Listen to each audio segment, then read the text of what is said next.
తెనాలిలోని ప్రధాన over bridge పై నిలిచిపోయిన traffic ని సకాలంలో సిఐ బ్రహ్మయ్య స్పందించి ట్రాఫిక్ ని క్లియర్ చేశారు. దీంతో వాహనదారులు ట్రాఫిక్ ఇబ్బంది నుండి బయటపడ్డారు. తెనాలిలో ఓవర్ బ్రిడ్జిపై శనివారం సాయంత్రం 6:30 గంటల ప్రాంతంలో ఒక్కసారిగా ట్రాఫిక్ నిలిచిపోయింది. దీంతో వాహనదారులకు ఇబ్బంది కలిగింది. ట్రాఫిక్ నిలిచిపోయిన సంఘటన వెంటనే తెలుసుకున్న ట్రాఫిక్ సిఐ బ్రహ్మయ్య పరిస్థితిని సమీక్షించారు.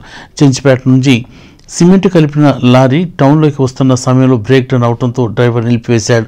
దీంతో ట్రాఫిక్ స్తంభించింది. ఈ నేపథ్యంలో ట్రాఫిక్ సిఐ బ్రహ్మయ్య ట్రాక్టర్ ద్వారా బ్రేక్ డౌన్ అయిన లారీని పక్కకు తీయించి ట్రాఫిక్ క్రమబద్ధీకరించారు. అప్పటి వరకు ఇబ్బంది పడిన వాహన చోదకులు ట్రాఫిక్ నుండి బయటపడ్డారు.